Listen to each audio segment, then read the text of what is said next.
Hey everyone, and welcome. If you've ever found yourself typing the same command over and over and over again, you know just how tedious programming can be. So today, we're going to dive into the one core concept that makes your computer do all that repetitive work for you, loops. Let's see how they can literally turn hours of painful work into just a few seconds.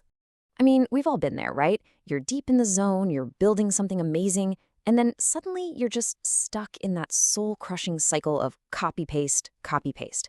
It's one of the biggest roadblocks in coding, but the good news is there's a really elegant way to solve this.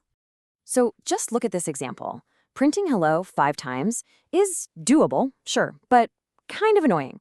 But what if you needed to do it 500 times? Or what about 5,000? All of a sudden, you're not just wasting a ton of time, you're basically asking for typos, and you're making your code a nightmare to manage. There has to be a better way, right? And that better way, it has a name: iteration. It sounds fancy, but it's just the simple, super powerful idea of repeating a process. And in programming, we use loops to do this. This is where the magic happens. It lets us turn what could be hundreds, even thousands of lines of code into just a few. All right, so let's grab our first tool from the toolbox for this job, the for loop.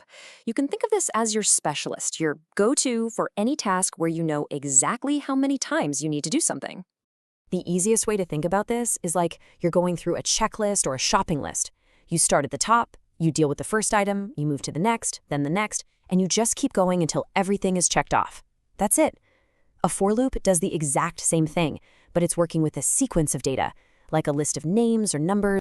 And the best part, the syntax is super simple. You've got these two keywords, for and in. You tell it for each item in some sequence, and that sequence can be a list of anything really. Then that variable you created, item, is just a temporary placeholder. It holds one thing from your list at a time so you can do something with it. Okay, that's great, but what happens when you don't know how many times you need to repeat something? Well, for that, we need a different tool, and that's the while loop. See, this loop isn't about counting at all. It's all about checking a condition. You know, it's kind of like when you're cooking and stirring a sauce. You don't count, okay, I'm going to stir this exactly 87 times. No way. You stir until it's thick enough. That thickness is your condition. A while loop is the exact same idea. It'll just keep on running as long as its condition is true. So the logic is really straightforward. While some condition is true, run the code inside. The computer checks, runs the code, then goes back and checks again. But, and this is super, super important, something inside that loop has to eventually make the condition false. If you forget that part, you get an infinite loop. And trust me, that's a classic beginner mistake we've all made. Your program just gets stuck and runs forever. So let's really break down how this thing thinks. First, the computer asks itself, is this condition true right now? If the answer is, yep, still true, it runs all the code inside the loop. Then it goes right back to the top and asks that same question again, over and over, until finally the answer is, nope, not anymore. At that point, it just breaks out of the loop and carries on with the rest of your program. All right, so now we've got these two amazing tools in our belt, for and while. So the million-dollar question is, which one do you pick? How do you know when to use which? Let's break down how to choose the right tool for the job. Honestly, it pretty much boils down to one simple question. You're going to reach for a for loop when you're dealing with a fixed set of things, like a list of students in a class. You know exactly when it starts and when it ends.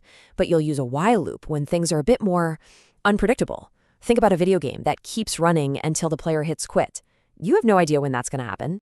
So look, if you take away just one thing from all this, let it be this simple rule. Just ask yourself this one question. Do I know exactly how many times this needs to run? If the answer is yes, you use for. If the answer is I don't know, but I know when it should stop, then you use while. That's it. It's really that simple. And just like that, by getting a handle on these two loops, you've basically unlocked a programming superpower. I'm not exaggerating. This is a total game changer. It fundamentally changes what you can build.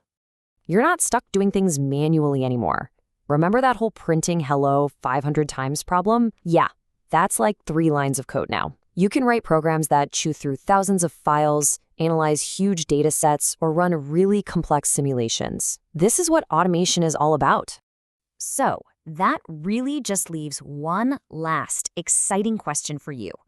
Now that you have this power, Think about your own work or your hobbies, or just the boring stuff you have to do every day. What's the first tedious, repetitive thing in your life that you're going to automate?